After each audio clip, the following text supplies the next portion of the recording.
1506년 8월 23일 밤 창덕궁 후원 연산군은 기생들에게 둘러싸여 술을 마시고 있었습니다. 그런데 갑자기 눈물을 흘리기 시작했습니다. 이제 태평한 지도 오래되었으니 만약 불의의 사고가 일어나면 너희도 무사하지 못할 것이다. 기생들은 얼어붙었습니다. 왕이 우는 것입니다. 그것도 자신의 죽음을 예감하며 절대 권력자가 눈물을 흘리고 있었습니다. 그로부터 정확히 열흘 뒤 1506년 9월 2일 새벽 1000명의 군사가 궁궐을 포위했습니다. 연산군은 그날 밤 31년의 생을 마감하기 2달 전이었습니다. 1504년 3월 여산군은 어머니를 모함한 엄숙이와 정소용을 직접 때려 죽였습니다. 200명을 숙청했습니다. 완벽한 복수였습니다. 하지만 그날 밤 이후 연산군은 행복했을까요? 아닙니다. 오히려 그는 더 깊은 지옥으로 떨어졌습니다. 술에 빠졌습니다. 여자에 빠졌습니다. 궁궐을 지었습니다. 백성을 괴롭혔습니다. 그리고 불과 2년 만에 모든 것을 잃었습니다. 오늘 우리가 함께 걸어갈 이야기는 복수 이후의 파멸입니다. 절대 권력을 손에 넣은 왕이 어떻게 스스로를 파괴했는지 그 끔찍한 2년간의 기록입니다. 지금부터 전해드리는 내용은 조선왕조실록과 여러 사료 기록, 그리고 후대 야사와 연구 자료를 바탕으로 재구성한 이야기입니다. 일부 장면은 서사적 재현이 포함되어 있습니다. 이 영상이 마음에 닿았다면 구독 한 번만 눌러주세요. 여러분의 구독이 더 좋은 영상을 만들 힘이 되고 제게 큰 용기를 줍니다. 1504년 10월 갑자사화가 끝난 지 7개월, 궁궐은 죽음의 그림자로 가득했습니다. 조선왕조실록에 따르면 200여 명이 죽거나 유배되었습니다. 조정은 텅 비었습니다. 아침 조회에 나오는 신하가 절반도 되지 않았습니다. 살아남은 자들은 고개를 숙인 채 떨고 있었습니다. 연산군이 원했던 세상이었습니다. 왕에게 대드는 신하가 없는 세상. 하지만 그 세상은 생각보다 공허했습니다. 밤이면 연산군은 혼자 술을 마셨습니다. 어머니 윤씨의 초상화를 바라보며 눈물을 흘렸습니다. 복수는 했지만 어머니는 돌아오지 않았습니다. 20해간 숨겨졌던 진실의 무게는 그의 가슴을 짓눌렀습니다. 그는 점점 이상해지기 시작했습니다. 신하들을 의심했습니다. 누가 또 자신을 배신할까? 누가 자신에게 거짓말을 하고 있을까? 모든 사람이 의심스러웠습니다. 연산군은 무언가에 쫓기듯 움직이기 시작했습니다. 첫 번째 목표는 경연이었습니다. 경연을 폐지하라. 경연이란 왕이 신하들과 경전을 읽고 토론하는 자리였습니다. 조선의 모든 왕이 참여했던 학문의 장이었습니다. 하지만 연산군에게 경연은 고통이었습니다. 신하들이 경전을 빌미로 자신을 비판하는 자리였으니까요. 신하들이 떨며 간언했습니다. 전하, 경연은 조선 왕실의 전통이옵니다. 태조 이래 모든 선왕께서 경연을 통해 학문을 닦으셨습니다. 하지만 연산군의 대답은 차가웠습니다. 과인은 이미 충분히 배웠다. 더 이상 신하들의 잔소리를 들을 필요가 없다. 조선왕조실록은 차갑게 기록합니다. 연산 10년, 왕이 경연을 폐지하였다. 다음은 언론기관이었습니다. 사간원, 홍문관, 사헌부. 이 기관들은 왕을 견제하고 비판하는 조선의 언론이었습니다. 무오사화 때 이미 타격을 입었지만 아직 기능은 살아있었습니다. 연산군은 더 이상 참을 수 없었습니다. 사간원을 폐지하라. 홍문관도 폐지하라. 사헌부는 기능을 축소하라. 신하들이 떨며 물었습니다. 전하, 그것은 조선의 근본을 흔드는 일이옵니다. 삼사는 왕을 보좌하고 나라를 바로잡는 기관이옵니다. 연산군의 대답은 더욱 차가웠습니다. 근본, 내가 바로 이 나라의 근본이다. 과인의 말이 곧 법이다. 실록은 이렇게 기록합니다. 연산 11년, 언론기관이 사실상 사라졌다. 이제 조선에는 왕을 비판할 사람이 아무도 없었습니다. 간언하는 신하도 없었습니다. 왕의 잘못을 지적하는 목소리도 사라졌습니다. 연산군이 원하던 세상이었습니다. 하지만 그 세상은 조선을 파멸로 이끌고 있었습니다. 연산군은 새로운 형벌도 만들었습니다. 쇄골 표풍, 무덤을 파헤쳐 시신을 꺼내고 뼈를 부수어 가루로 만들어 바람에 날리는 형벌이었습니다. 부관참시보다 더 끔찍했습니다. 죽은 사람을 완전히 지우는 것이었습니다. 조상을 섬기는 조선 사회에서 이것은 상상할 수 없는 일이었습니다. 자손들에게는 영원히 씻을 수 없는 치욕이었습니다. 조상의 제사를 지낼 수도 없었습니다. 조상의 무덤에 절을 할 수도 없었습니다. 그들의 뼈가 어디로 날아갔는지 알 수 없었으니까요. 하지만 연산군은 주저하지 않았습니다. 어머니의 죽음에 관련된 사람들, 그리고 그 후손들에게 이 형벌을 가차없이 집행했습니다. 공포를 통해 권력을 유지하려 했습니다. 백성들은 떨었습니다. 신하들은 숨죽였습니다. 누가 다음 희생양이 될지 아무도 몰랐습니다. 그런데 이상한 일이 벌어지기 시작했습니다. 연산군이 밤낮으로 술을 마시기 시작한 것입니다. 낮에도 술에 취해 있었습니다. 조회를 빠지는 날이 많아졌습니다. 신하들은 궁금했습니다. 왕이 대체 무엇을 하고 계신 걸까? 그 답은 곧 드러났습니다. 연산군은 여자에 빠져 있었습니다. 복수를 했지만 마음은 더 공허해졌습니다. 어머니는 돌아오지 않았습니다. 그 공허함을 채우기 위해 그는 술과 여자에 의지하기 시작했습니다. 조선 왕조실록은 이렇게 기록합니다. 왕이 전국에서 기녀를 선발하게 했다. 그 수가 얼마였을까요? 흥청 300명, 운평 1000명, 광한 1000명, 총 이 300명의 기녀를 뽑은 것입니다. 여러분, 이 300명이 얼마나 많은 숫자인지 아십니까? 당시 조선의 인구는 약 700만 명이었습니다. 그 중에서 젊은 여인 2300명을 강제로 뽑았다는 것입니다. 이것은 한 나라의 왕이 할 일이 아니었습니다. 폭군의 행동이었습니다. 어떻게 이렇게 많은 기녀를 뽑을 수 있었을까요? 연산군은 채홍사라는 관리를 전국에 보냈습니다. 이들은 마을마다 돌아다니며 젊고 아름다운 여인들을 강제로 끌고 왔습니다. 결혼한 여인도 예외가 아니었습니다. 남편이 있어도 끌려갔습니다. 아이를 낳은 지 얼마 안 된 산모도 끌려갔습니다. 부모가 울며 매달려도 소용없었습니다. 거부하면 온 가족이 벌을 받았습니다. 백성들은 공포에 떨었습니다. 딸이 있는 집은 문을 걸어 잠그고 숨었습니다. 창문을 가렸습니다. 밖에 나가지 못하게 했습니다. 하지만 채홍사는 문을 부수고 들어왔습니다. 집집마다 뒤졌습니다. 실록은 이렇게 기록합니다. 백성들이 딸을 숨기기 위해 어린 나이에 서둘러 시집 보냈다. 10살, 11살 어린 소녀들이 급하게 결혼했습니다. 채홍사에게 끌려가지 않기 위해서였습니다. 하지만 결혼했어도 소용없었습니다. 아름다우면 끌려갔습니다. 이렇게 뽑힌 기녀들 중 가장 아름다운 300명을 흥청이라 불렀습니다. 흥청. 이 단어의 의미를 아십니까? 왕의 흥을 돋우는 기녀라는 뜻입니다. 그리고 흥청 중에서도 연산군의 특별한 총애를 받는 자들을 천한이라 불렀습니다. 천한의 위세는 어땠을까요? 대신보다 높았습니다. 천한이 거리를 지나갈 때는 도승지와 좌승지가 앞에서 인도했습니다. 이 종이품 고위 관료들이 기생의 앞길을 인도한 것입니다. 지방 수령들도 천한의 가족 앞에서는 쩔쩔맸습니다. 선물을 바쳤습니다.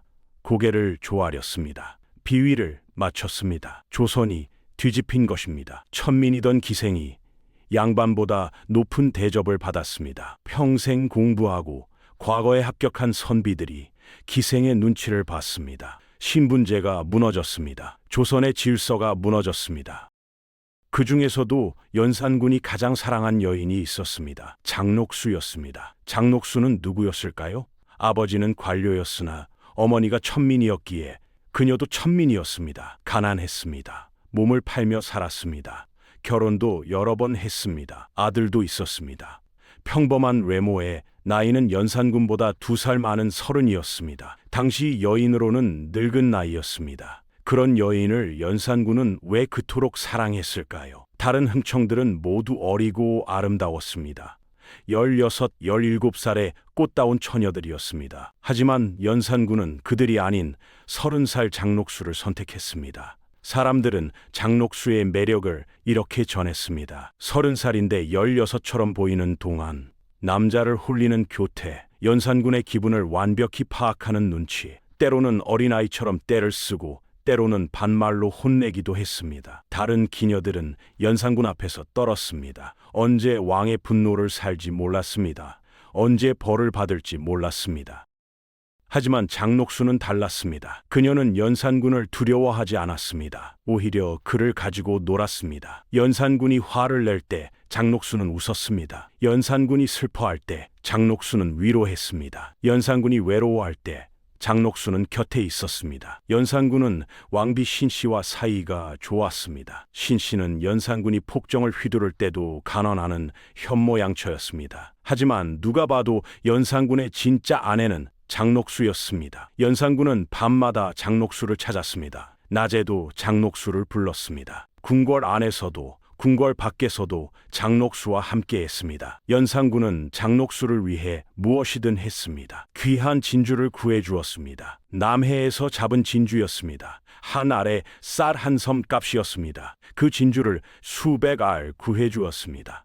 비단옷을 만들어주었습니다. 중국에서 수입한 최고급 비단이었습니다. 한 필에 은 100냥이었습니다. 그 비단으로 옷을 수십 벌 만들어주었습니다.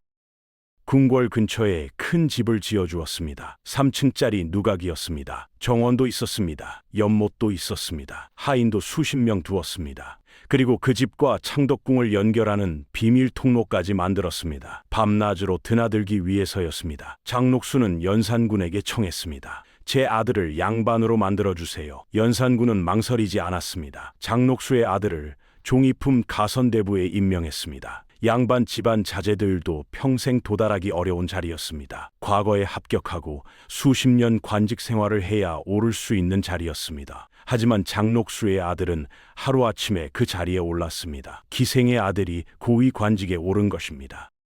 조정은 술렁였습니다. 신하들은 분노했습니다. 하지만 아무도 감히 말하지 못했습니다. 장녹수를 비판하는 것은 왕을 비판하는 것이었습니다. 왕을 비판하면 목숨이 날아갔습니다. 연산군은 기녀들과 밤낮으로 놀았습니다. 낮에는 사냥을 했고 밤에는 연회를 열었습니다. 술을 마시고 출을 추고 노래를 불렀습니다.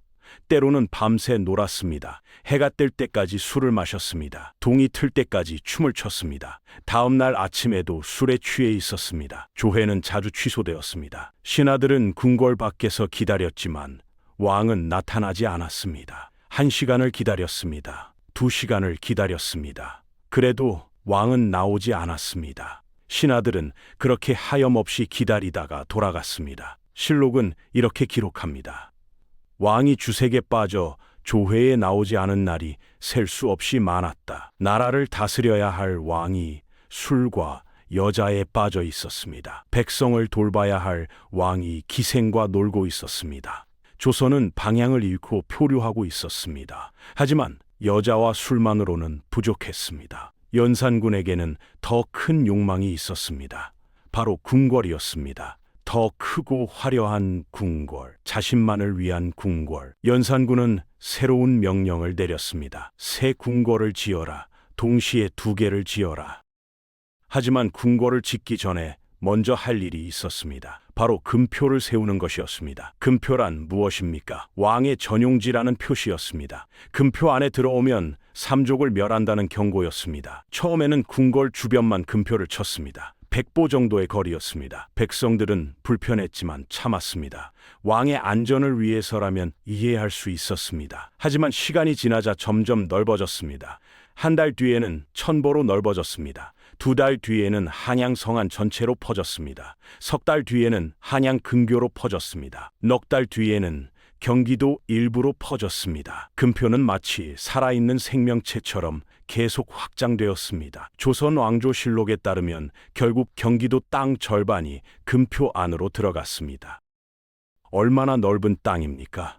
지금으로 치면 서울, 고양, 파주, 양주, 의정부, 남양주가 모두 금표 안으로 들어간 것입니다. 그 넓은 땅이 왕 혼자만의 땅이 된 것입니다. 그 안에 살던 백성들은 어떻게 되었을까요? 모두 쫓겨났습니다. 집을 빼앗겼습니다. 대대로 살아온 집이었습니다. 할아버지가 살던 집이었습니다. 아버지가 살던 집이었습니다. 자신이 태어난 집이었습니다. 하지만 하루아침에 빼앗겼습니다. 농사짓던 땅을 잃었습니다. 대대로 일구던 땅이었습니다. 봄에 씨를 뿌리고 여름에 김을 메고 가을에 추수하던 땅이었습니다. 조상의 땀이 스며 있는 땅이었습니다. 하지만 하루아침에 빼앗겼습니다. 어디로 가야 할지 몰랐습니다. 갈 곳이 없었습니다. 다른 마을로 갔습니다. 하지만 그곳 사람들은 외지인을 환영하지 않았습니다. 일자리도 없었습니다. 집도 없었습니다. 신하들이 간청했습니다. 전하, 백성들이 갈 곳이 없사옵니다. 어린아이들이 길에서 울고 있사옵니다. 노인들이 쓰러지고 있사옵니다. 제발 자비를 베풀어 주소서. 연산군의 대답은 냉정했습니다. 백성들은 어디든 가서 살면 된다. 하지만 과인의 땅은 과인의 것이다. 금표 안으로 들어간 백성은 어떻게 되었을까요? 실록에는 이런 기록이 있습니다. 한 농부가 자신의 밭에서 농사를 짓고 있었습니다. 그날 아침까지만 해도 자신의 땅이었습니다. 그는 몰랐습니다. 전날 밤에 금표가 세워진 것을. 정오에 군사들이 왔습니다. 이곳은 금표 아니다. 당장 나가라. 농부는 당황했습니다. 이것은 제 땅입니다. 조상 대대로 물려받은 땅입니다. 하지만 군사들은 들으려 하지 않았습니다. 금표 안에 들어온 것은 사형이다. 농부를 잡아갔습니다. 그의 가족도 모두 잡혔습니다. 아내도 잡혔습니다. 심지어 갓난아기까지 잡혔습니다. 삼족이 멸해졌습니다. 하루아침에 한 가족이 사라진 것입니다. 그들의 집은 불탔습니다. 그들의 밭은 황폐해졌습니다. 그들이 살았다는 흔적조차 남지 않았습니다. 연산군은 그 넓은 땅에 무엇을 했을까요? 사냥터로 만들었습니다. 전국에서 호랑이, 사슴, 멧돼지를 잡아다가 풀어놓았습니다. 수백 마리의 짐승들이 그곳에 풀려났습니다. 그리고 기녀들을 데리고 사냥을 즐겼습니다. 낮에도 사냥했습니다. 말을 타고 들판을 달렸습니다. 활을 쏘았습니다. 짐승을 잡았습니다. 기녀들은 옆에서 환호했습니다. 연산군은 우쭐했습니다. 밤에도 사냥했습니다. 횃불을 밝히고 밤새 사냥했습니다. 수백 개의 횃불이 어둠을 밝혔습니다. 마치 낮처럼 밝았습니다. 짐승들은 도망쳤습니다. 하지만 도망칠 곳이 없었습니다. 사방이 막혀 있었으니까요. 실록은 이렇게 기록합니다. 왕이 사냥에 빠져 국정을 돌보지 않았다. 그런데 더 끔찍한 일이 벌어졌습니다. 사냥터의 짐승들이 탈출한 것입니다. 울타리가 허술했습니다. 밤에 호랑이가 울타리를 넘었습니다. 멧돼지가 땅을 파고 빠져나갔습니다. 호랑이가 민가로 내려왔습니다. 밤중에 마을에 나타났습니다. 가축을 물어갔습니다. 심지어 사람까지 습격했습니다. 한 농부가 밤에 화장실에 갔다가 호랑이에게 물렸습니다. 비명을 질렀습니다. 하지만 누구도 구하러 오지 못했습니다. 다음 날 아침 그의 시신이 발견되었습니다. 멧돼지가 논밭을 헤집었습니다. 농부들이 1년 동안 정성껏 키운 작물이 하루아침에 망가졌습니다. 백성들이 다쳤습니다. 죽은 사람도 있었습니다. 신하들이 보고했습니다. 전하, 짐승들이 백성을 해치고 있사옵니다. 연산군은 화를 냈습니다. 그것은 백성들이 과인의 짐승을 놀라게 했기 때문이다.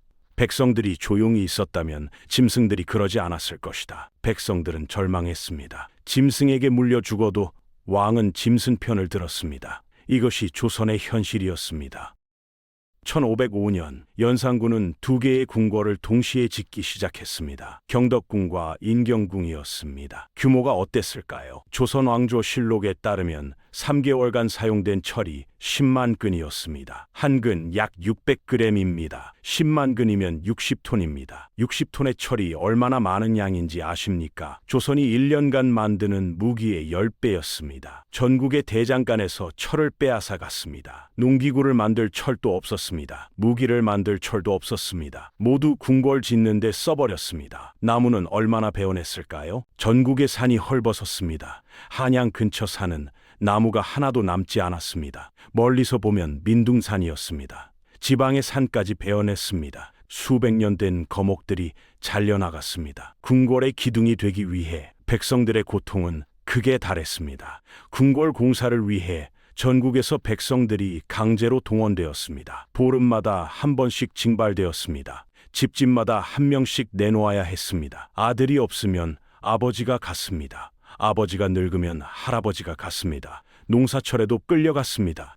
씨를 뿌려야 할 봄에도 궁궐 공사에 끌려갔습니다. 추수를 해야 할 가을에도 돌아갈 수 없었습니다. 밤낮 없이 일해야 했습니다. 쉴 수도 없었습니다. 쉬면 매를 맞았습니다. 감독관들이 채찍을 들고 돌아다녔습니다. 도망가면 자표와 곤장을 맞았습니다. 많은 사람이 곤장을 맞다가 죽었습니다. 많은 백성들이 과로로 죽었습니다. 실록은 이렇게 기록합니다.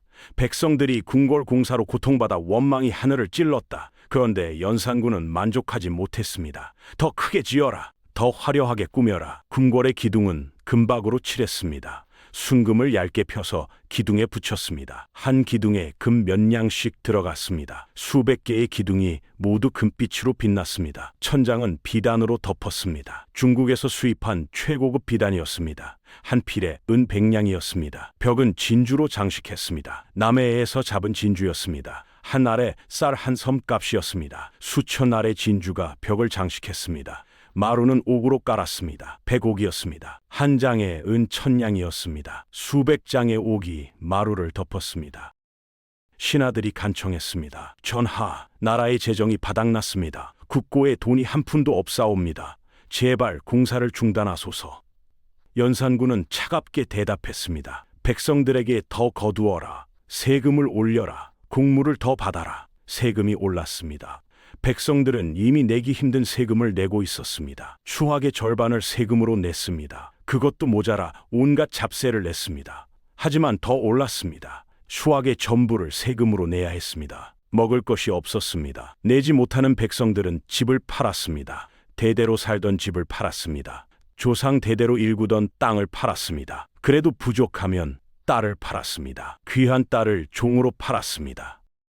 그래도 부족하면 도망갔습니다. 밤중에 몰래 집을 나섰습니다. 하지만 도망갈 곳도 없었습니다. 조선 팔도 어디를 가도 똑같았으니까요.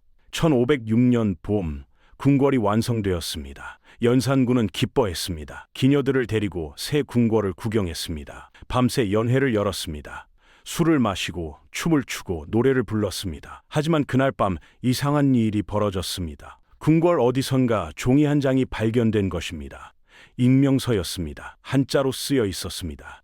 왕이 이렇게 계속하면 하늘이 벌을 내릴 것이다. 연산군은 충격을 받았습니다. 누가 궁궐 안에 이런 글을 남겼단 말인가? 누가 감히 왕을 협박한단 말인가? 범인을 찾으라고 명령했습니다. 궁궐을 샅샅이 뒤졌습니다.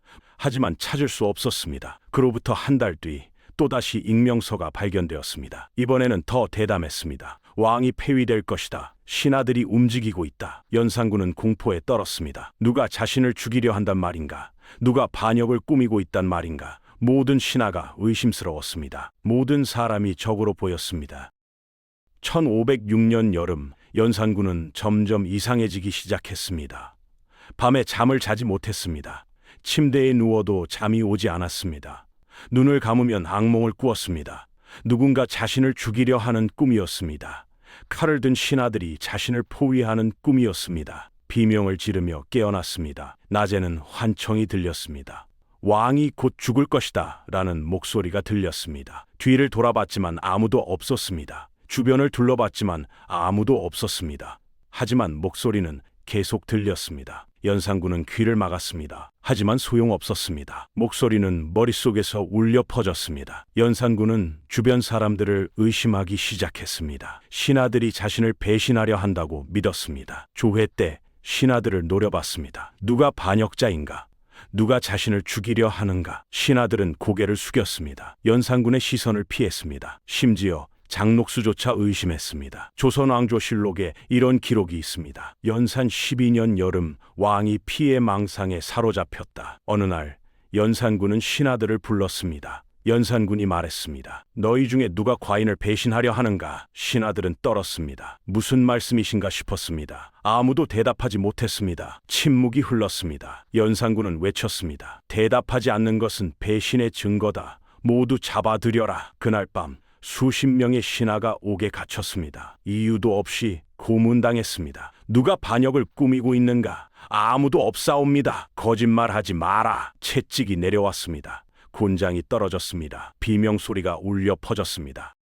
며칠 뒤 풀려났지만 많은 사람이 불구가 되었습니다. 그 무렵 이상한 소문이 떠돌기 시작했습니다. 황새가 궁궐 지붕에 앉았다. 조선시대의 황새는 상서로운 새였습니다. 봄에 와서 여름을 나고 가을에 떠나는 새였습니다. 사람들은 황새를 보면 좋아했습니다. 하지만 궁궐에 황새가 앉는 것은 다른 의미였습니다.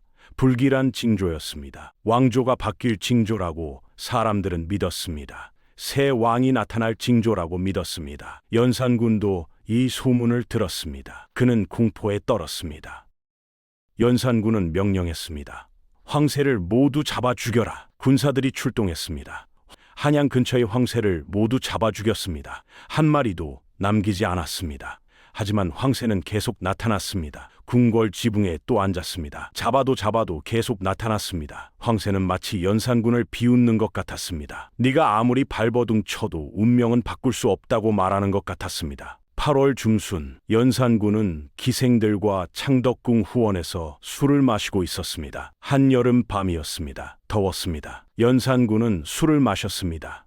한 잔, 두 잔, 세 잔 계속 마셨습니다. 취했습니다. 기녀들이 춤을 췄습니다. 노래를 불렀습니다.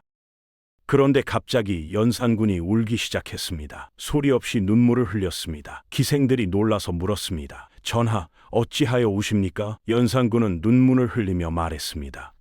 이제 태평한 지도 오래되었으니 만약 불의의 사고가 일어나면 너희도 무사하지 못할 것이다. 기생들은 의미를 알 수 없었습니다.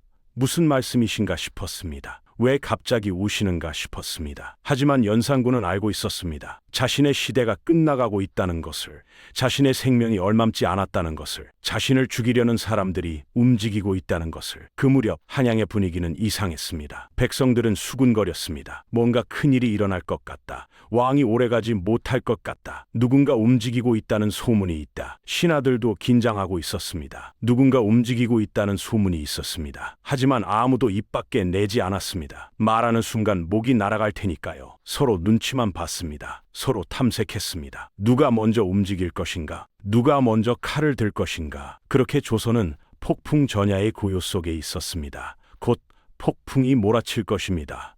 조선 역사상 첫 번째 반정이 일어날 것입니다. 그 누군가는 박원종이었습니다. 박원종은 무신이었습니다. 연산군의 총애를 받았습니다. 중종반정 전까지는 연산군에게 충성했습니다. 하지만 그는 조선을 걱정하고 있었습니다. 밤마다 고민했습니다. 이대로 가면 조선이 망한다. 백성들이 굶어 죽는다. 나라가 무너진다. 하지만 왕을 바꾼다는 것은 쉬운 일이 아니었습니다. 역모였습니다. 삼족이 멸하는 죄였습니다. 실패하면 온 가족이 죽습니다. 하지만 박원종은 결심했습니다. 왕을 바꾸기로, 조선을 구하기로. 하지만 혼자서는 할 수 없었습니다. 박원종은 조심스럽게 움직이기 시작했습니다. 첫 번째로 찾아간 사람은 성희안이었습니다. 성희안은 문신이었습니다. 홍문관에서 일했습니다. 학문이 깊었습니다. 명망이 높았습니다. 박원종은 그를 찾아갔습니다. 한밤중에 몰래 찾아갔습니다. 성대감, 이대로는 안 됩니다. 조선이 망합니다. 성희안은 놀랐습니다. 무슨 말을 하려는 건가 싶었습니다. 박원종은 조심스럽게 말했습니다. 왕을 바꿔야 합니다. 성희안은 더욱 놀랐습니다. 역모를 말하고 있는 것입니다. 하지만 성희안도 생각이 같았습니다. 그도 이대로는 안 된다고 생각하고 있었습니다. 그도 조선을 걱정하고 있었습니다. 하지만 어떻게 하시겠습니까? 군사도 없고 명분도 없습니다. 박원종이 대답했습니다. 함께 하시겠습니까? 성희안은 잠시 고민했습니다. 그리고 고개를 끄덕였습니다. 두 번째 동지는 유순정이었습니다. 유순정은 신중한 사람이었습니다. 함부로 움직이지 않는 사람이었습니다. 박원종은 그를 설득했습니다. 조선을 구합시다. 백성을 구합시다. 유순정은 고민했습니다. 며칠을 고민했습니다. 그리고 마침내 고개를 끄덕였습니다. 세 사람은 비밀리에 만났습니다. 한밤중에 만났습니다. 사람 없는 곳에서 만났습니다. 계획을 세웠습니다. 연산군을 폐위하고 새로운 왕을 세우기로 했습니다. 새로운 왕은 누구일까요? 진성대군이었습니다. 연산군의 이복 동생이었습니다. 진성대군은 온화한 사람이었습니다. 학문을 좋아했습니다. 백성을 생각했습니다. 형인 연산군과는 달랐습니다. 박원종은 생각했습니다. 진성대군이라면 좋은 왕이 될 것이다. 조선을 바로 세울 것이다. 하지만 문제가 있었습니다. 군사가 필요했습니다. 궁궐을 점령하려면 최소한 1000명의 군사가 필요했습니다. 박원종은 생각했습니다. 누가 군사를 동원할 수 있을까? 누가 군사를 지휘할 수 있을까? 그때 한 사람이 떠올랐습니다. 유자광이었습니다. 유자광은 무오사화와 갑자사화의 주역이었습니다. 연산군의 가장 충실한 신하였습니다. 연산군을 왕으로 만드는 데 앞장섰던 사람이었습니다. 그런 유자광을 찾아간다는 것은 위험한 일이었습니다. 하지만 박원종은 유자광을 찾아갔습니다. 한밤중에 몰래 찾아갔습니다. 그리고 말했습니다. 유대감, 이대로 가면 우리 모두 죽습니다. 유자광은 놀라지 않았습니다. 오히려 웃었습니다. 나도 그 생각을 하고 있었소. 유자광은 이미 알고 있었습니다. 연산군이 오래가지 못할 것이라는 것을, 연산군이 점점 미쳐가고 있다는 것을, 그리고 자신도 위험하다는 것을. 연산군은 이제 아무도 믿지 않았습니다. 언젠가는 자신도 의심받을 것입니다. 언젠가는 자신도 죽을 것입니다. 유자광은 결정했습니다. 배신하기로. 평생 권력을 위해 살아온 유자광답게 다시 한번 권력을 선택한 것입니다. 연산군이 지는 해라면 새로운 왕에게 붙어야 합니다. 유자광이 합류하자 일은 급속도로 진행되었습니다. 유자광은 군사를 동원할 수 있었습니다. 그는 군부에 인맥이 많았습니다. 무오사화와 갑자사화를 주도하면서 군부 인사들을 장악했습니다. 그들을 설득했습니다. 그들을 회유했습니다. 1000명의 군사를 모았습니다. 1506년 9월 2일 밤 디데이였습니다. 박원종, 성희안, 유순정, 유자광 네 사람은 1000명의 군사를 이끌고 창덕궁으로 향했습니다. 밤 10시였습니다. 한양은 조용했습니다. 백성들은 잠들어 있었습니다. 연산군도 잠들어 있었습니다. 장록수와 함께.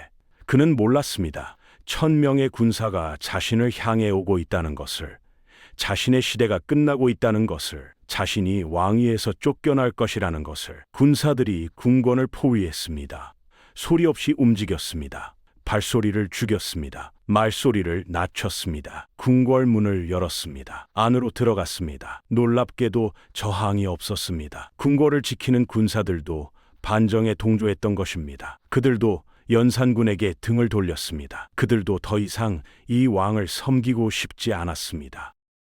박원종이 연산군의 침전으로 갔습니다. 문을 열었습니다. 연산군은 깊이 잠들어 있었습니다. 박원종이 연산군을 깨웠습니다. 전하. 연산군이 눈을 떴습니다. 졸린 눈으로 박원종을 보았습니다. 이 밤중에 웬일이오? 박원종은 무릎을 꿇지 않았습니다. 서서 말했습니다. 전하는 폐위되셨습니다. 연산군은 이해하지 못했습니다. 지금 무슨 말을 하는 것이오? 박원종은 반복했습니다. 전하는 더 이상 왕이 아니십니다. 옥새를 내놓으십시오.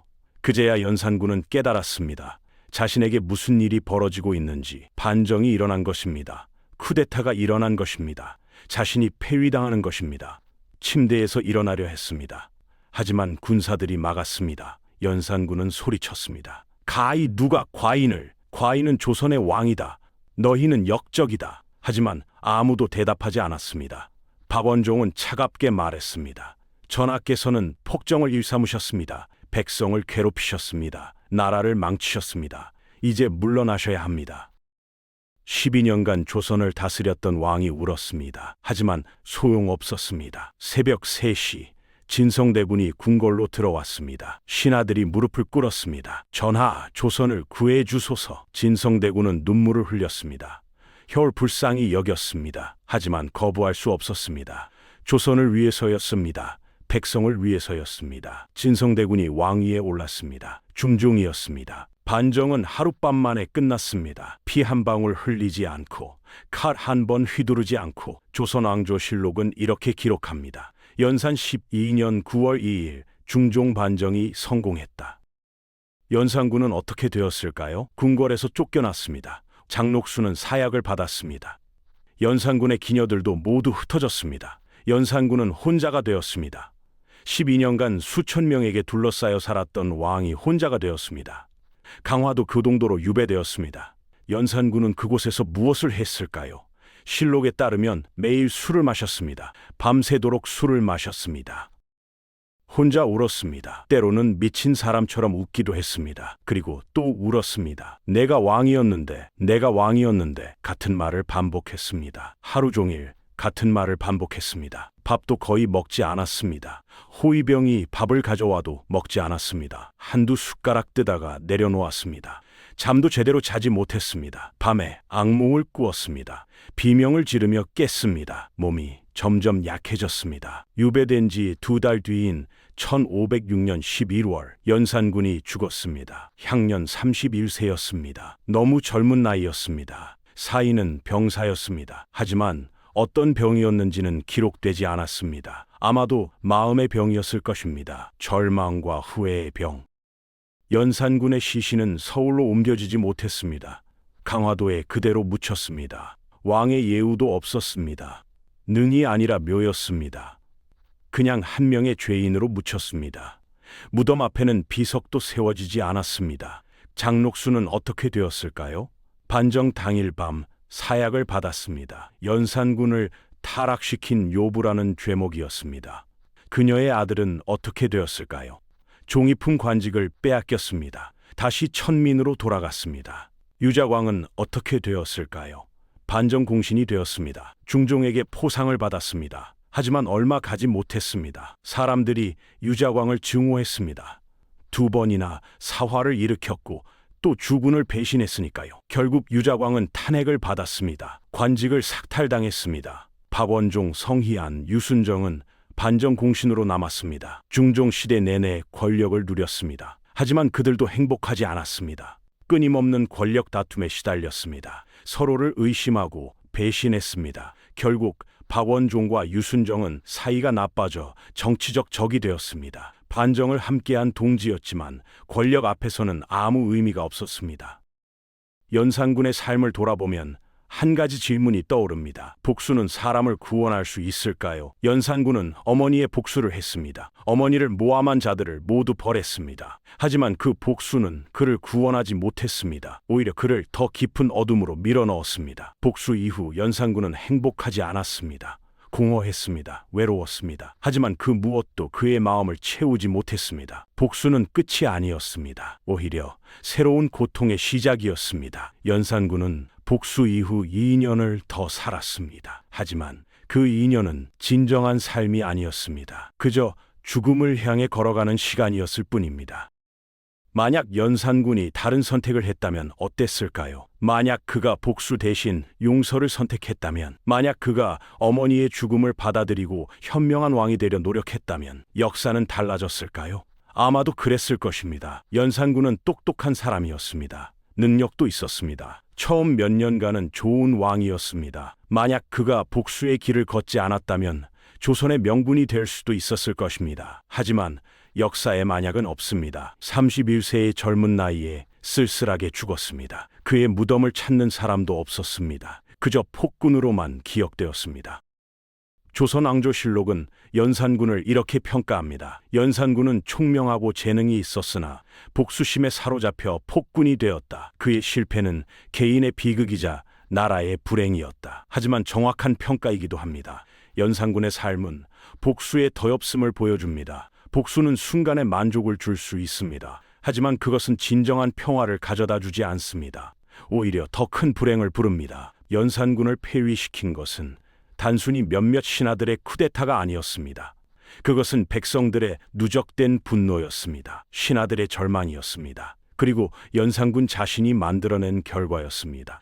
현대 심리학은 이것을 트라우마의 대물림이라고 부릅니다. 누군가 용서를 선택하기 전까지 이 악순환은 끝이 없습니다. 연산군은 용서를 선택하지 않았습니다. 그래서 결국 그 자신도 그 악순환에 희생되었습니다. 오늘 우리는 연산군의 마지막 2년을 함께 걸어왔습니다. 그의 삶에서 우리가 배울 수 있는 교훈은 무엇일까요? 첫째, 진실의 중요성입니다. 19년 동안 완벽하게 숨겨진 진실이 한순간에 폭로되는 충격. 거짓은 언젠가 드러나고 그때의 충격은 상상을 초월합니다. 둘째, 복수의 무의미함입니다. 복수는 정의가 아닙니다. 복수는 치유가 아닙니다. 진정한 정의는 법과 제도를 통해, 진정한 치유는 용서를 통해 이루어집니다. 셋째, 권력의 위험성입니다. 절대 권력은 절대 부패합니다. 권력에 대한 견제가 없을 때 권력은 괴물이 됩니다. 연산군이 바로 그 증거입니다. 넷째, 공감과 이해의 중요성입니다. 연산군의 고통을 이해하는 사람이 주변에 있었다면 결과는 달랐을 것입니다. 하지만 왕은 외로웠습니다. 그 외로움이 그를 더욱 깊은 어둠으로 밀어넣었습니다. 마지막으로 선택의 중요성입니다. 우리의 삶도 선택의 연속입니다. 그 선택이 우리의 미래를 만듭니다. 연산군의 무덤은 서울 도봉구에 있습니다. 조용한 산자락에 자리 잡은 그의 무덤은 초라합니다. 왕의 무덤이라고 하기에는 너무 작고 너무 외롭습니다. 12년간 왕으로 군림했지만 마지막에는 아무것도 남지 않았습니다. 이것이 복수의 끝입니다. 역사는 과거의 이야기지만 현재의 거울이기도 합니다. 연산군의 실패는 500년 전 이야기지만 오늘날에도 유효한 교훈을 줍니다. 복수는 해결책이 아닙니다. 복수는 치유가 아닙니다. 복수는 그저 새로운 고통의 시작일 뿐입니다. 진정한 승리는 복수가 아니라 용서에 있습니다. 진정한 평화는 응징이 아니라 화해에 있습니다. 여러분은 어떻습니까? 삶에서 복수를 생각해 본 적이 있습니까? 누군가에게 깊은 상처를 받은 적이 있습니까? 만약 그렇다면 연산군의 이야기를 기억하십시오. 복수는 당신을 자유롭게 하지 못합니다. 오히려 당신을 더 깊은 고통 속으로 밀어넣을 뿐입니다. 진정한 자유는 용서에서 옵니다. 진정한 평화는 화해에서 옵니다. 이것이 연산군이 우리에게 남긴 마지막 메시지가 아닐까요? 여기까지입니다. 긴 이야기를 끝까지 함께 해주셔서 감사합니다. 이 이야기가 여러분의 마음에 작은 울림이 되었기를 바랍니다. 다음 영상에서는 중종의 이야기를 다뤄보겠습니다. 반정으로 왕이 된 남자, 하지만 진정한 왕이 될 수 없었던 남자, 그의 비극적인 삶을 함께 걸어가 보겠습니다. 구독과 좋아요, 알림 설정 부탁드립니다. 감사합니다.